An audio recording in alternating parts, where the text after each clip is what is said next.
YouTube, it's me again, Bandicoot 64 here, back again to do another commentary. Well, I did say that I was going to do this one. Mr. N-Ter's Hi Hi Puffy Amiyumi review. Now, in case you don't know, I love Hi Hi Puffy Amiyumi. I think it's a great show. But unfortunately, Mr. N-Ter doesn't feel the same way. Now, again, I respect his opinion on the show. And you know, I was originally kind of excited to watch his review. I'm like, maybe I can get a different perspective on this show. Maybe realize some of the negatives. But of course, this is Mr. N-Ter we're talking about, so we get biased nonsense instead.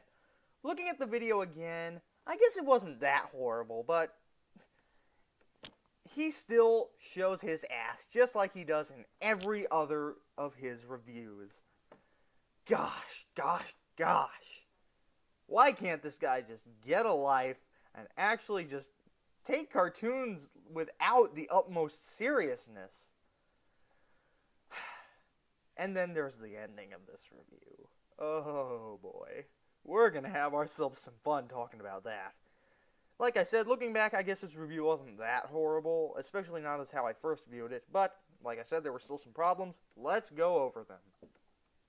Well, this one has been a long time coming. Today, we're tackling Hi Hi Puffy Amiyumi. I've said before that there are some shows that are so bad that I pretty much drop everything I'm doing just to review it to get it over with as fast as possible. I'm sorry, but do you just have no social life? I mean, having to drop everything and stop doing everything you're doing with your life just to review a bad cartoon? Wait, did I just say that N-Ter had a life? That was kind of what last week was about. Hi Hi Puffy Amiyumi is kind of the opposite of that. It's bad, but it's on the very low end of bad. And by this, he means that, okay, it's not really that bad, but I have a personal bias and I take cartoons too literally, so I'm just gonna watch it and nitpick the hell out of it. Just like I do for every other cartoon that's not really that bad that you for some reason consider an atrocity.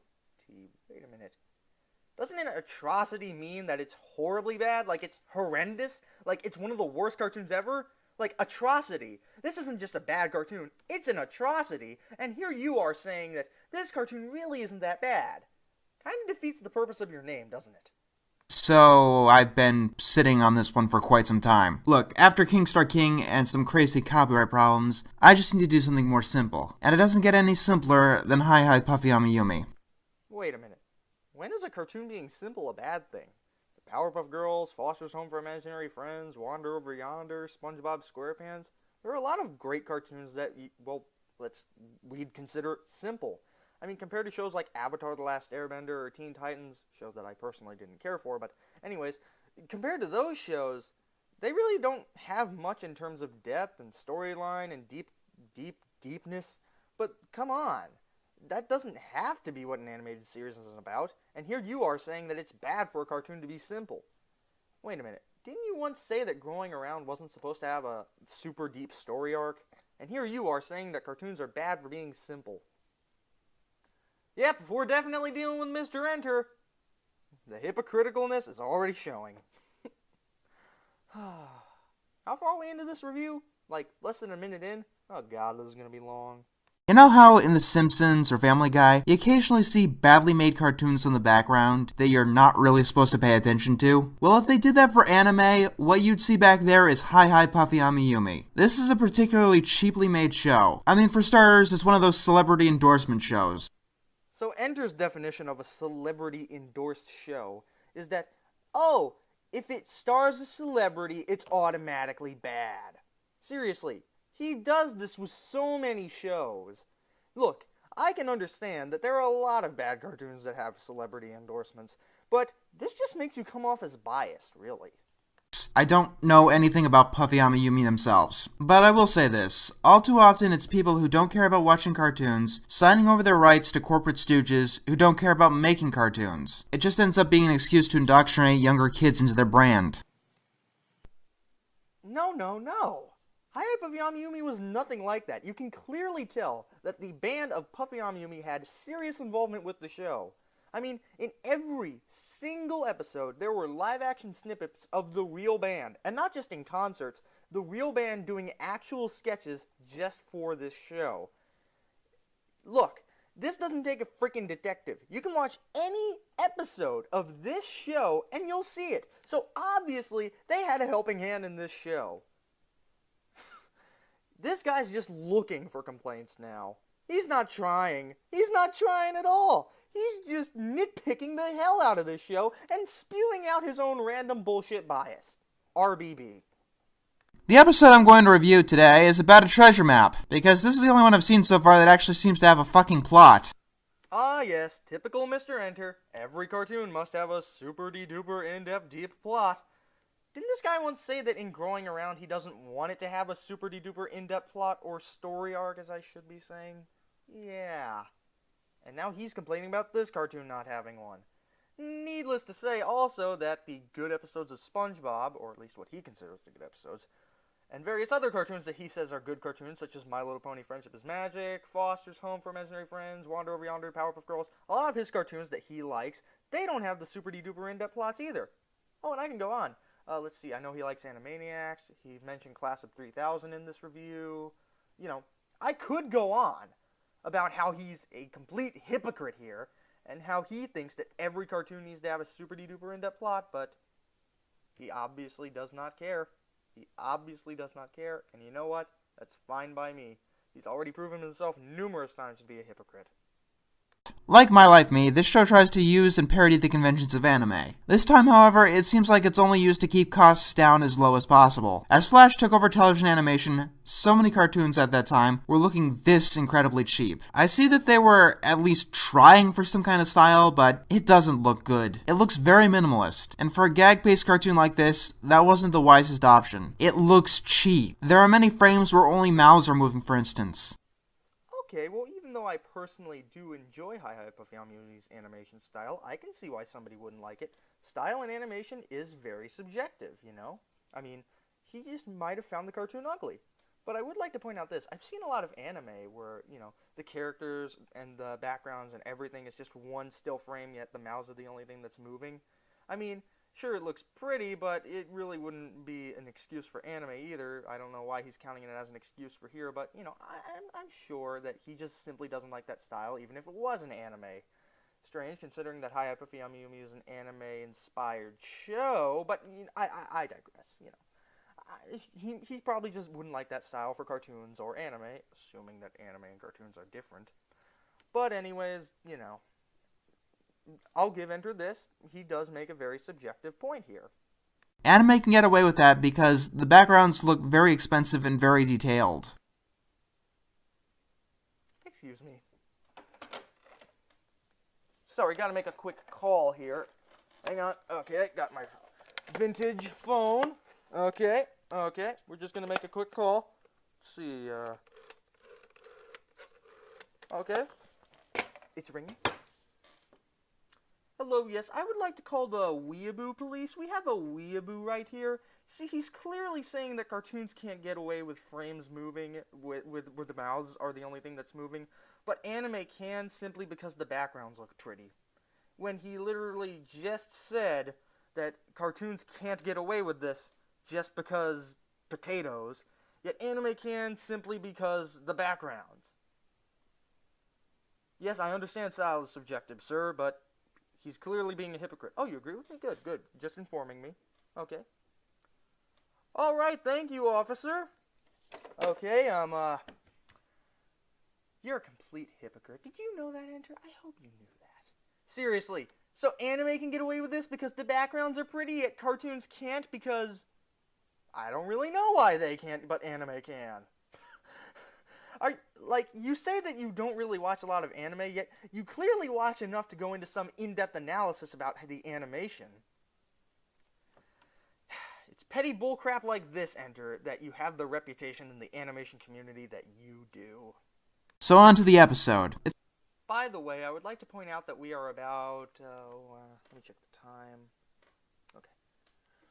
3 minutes and 30 seconds into this video, and now he actually starts talking about the episode. So, in reality, this is only a 4.5-minute review, and once you take in matters the ending, it's less than that. Again, we will get to the ending when we get to that, but we'll just show, that just goes to show you how little N-Ter gives a crap about actually making an in-depth review. I mean, I don't like it when he overanalyzes the cartoons and goes in-depth about them, but you need to go more in-depth in your review than, like, less than 4 minutes and 30 seconds.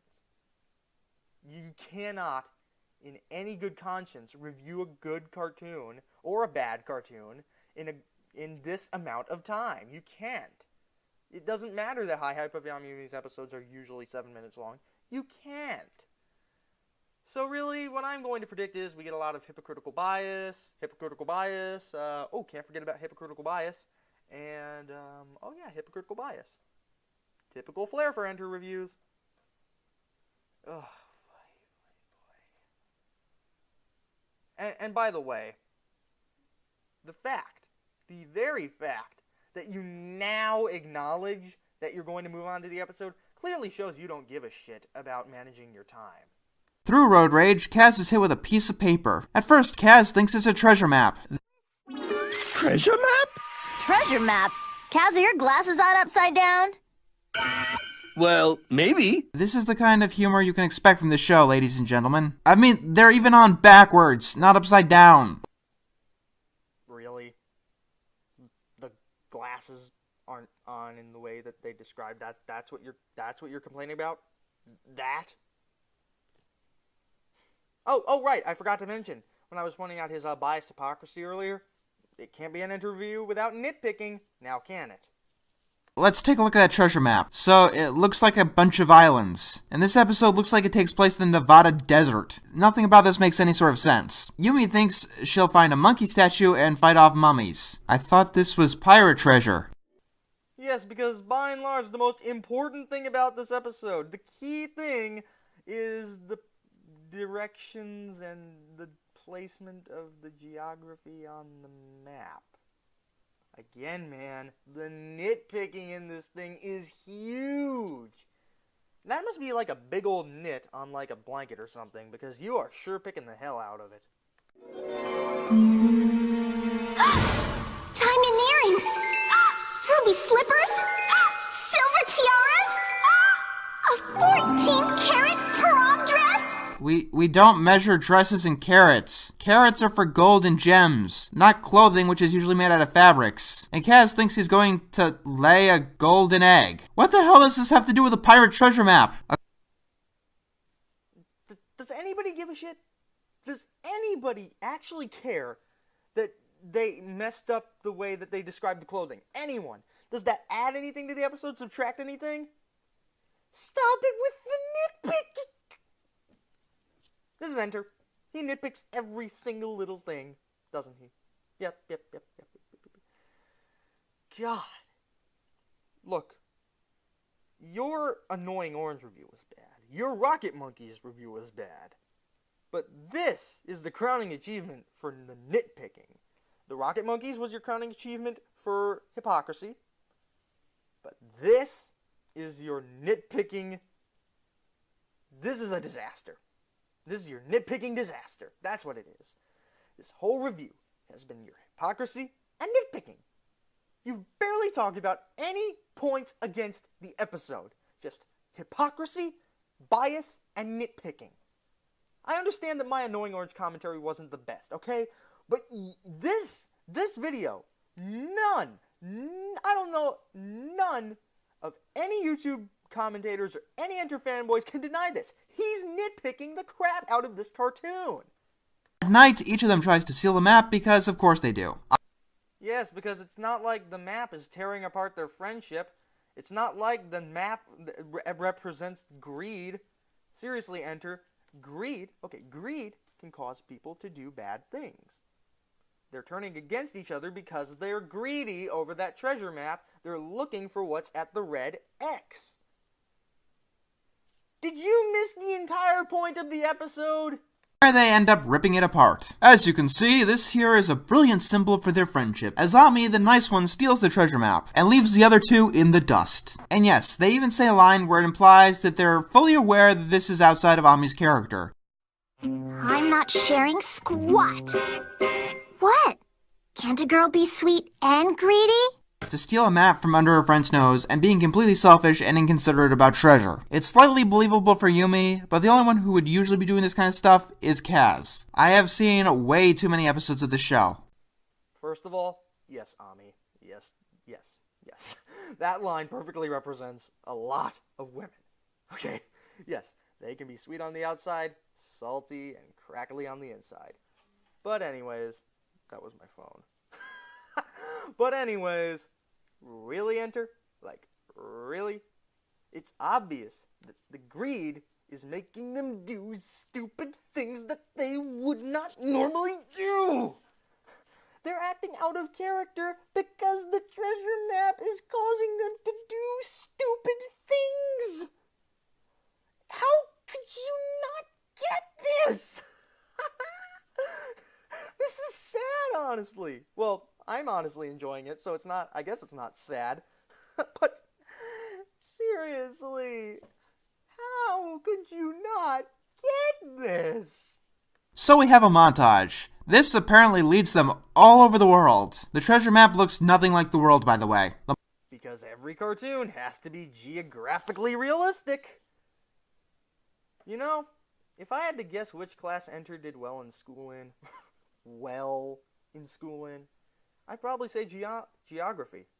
He sure is nitpicking the hell out of this episode for not being geographically accurate. It's a cartoon! It doesn't have to be! It's a cartoon! It's a cartoon! Why would it have to be geographically accurate? This show deals with aliens. Of course it's not supposed to be realistic. Of course this doesn't take place in our version of Earth. It's a cartoon. It's a warped version of Earth. No, it's not supposed to be geographically realistic. Why would you care? The montage is boring and they end up exactly where they started. Then some crazy old fancy guy says that it isn't a treasure map, it's modern art. So the lesson here is that modern art is terrible, and the only thing it's good for is tearing apart friendships. No, the lesson was that if you become greedy, you become an asshole, which isn't good. That's basically the gist of it. And you know, for someone who jerks off to cartoons with morals as much as you do, it's kind of pathetic that you didn't really get this. So that's pretty much all I have to say for the rest of the cartoon review, but, of course we haven't talked about the ending yet, have we? I'm warning, if you're squeamish, don't watch the rest of this video. Because you'll get an image of N-Ter that will not be able to escape your brain. I know it hasn't escaped mine, but if it hasn't escaped mine, I'm gonna make damn sure it doesn't escape yours. You're lucky I'm even warning you. So lately, you may have noticed my video production has been slowing down, and I didn't sound too excited in this video. In the credits of my annoying orange video that I posted back in January, I said that I was suffering from internal cysts. I didn't say location because it was personal. They're in my epididymis, okay? That's where the cysts are. Because not everybody's a science geek, I'll explain in layman's terms what that means. His balls! He's talking about his balls! Why would you reveal that information on the internet, man? Like, what is wrong with you? Why? What in your messed up brain gave you the idea that you should talk about your cyst-infected balls on the internet? This video has nearly 200,000 views. Nearly 200,000 people know about your cyst-infected balls. Why would you tell people that in the first place? Like, why would you go out in public and onto the internet and talk about your cyst-infected balls when the video in question isn't even related to that, nor is it medical related? This video did not warrant that information. None of your videos do. Why would you reveal that? If you want to talk about that crap in public, I don't know what's wrong with you, but if you do, go to DeviantArt. I know you have a DeviantArt journal and you talk about more stupid crap on there. Do it there. Not on YouTube where everybody's gonna know. That's disgusting. That really is disgusting. I'm appalled by this. And you know, it's funny. You know how N-Ter sometimes, for cartoons that really don't need it, he'll sometimes put up a banner at the beginning that says viewer discretion is advised or some stupid crap like that? The one video that actually has disturbing content, and he doesn't put up the warning. Kinda tells a lot about N-Ter, doesn't it? He doesn't care about grossing people out himself, but when cartoons have minimal gross out, that's cartoony and not really offensive in the slightest, that deserves a warning. Enter logic, ladies and gentlemen. Nitpicky, hypocritical, biased, and you don't know how to make your warnings. I'm Kablam Bandicoot 64, and by the way, one more thing. Hey, Skeleton Nation, remember when you said that I was going to review this commentary? Or remember when you said I was going to commentate on this review simply because I did like the Hi Hi Puffy Yumi show? I did like it, and that I didn't like N-Ter's review simply because I liked the show? That wasn't the case. And if you can't see that by now, well, I'm sorry.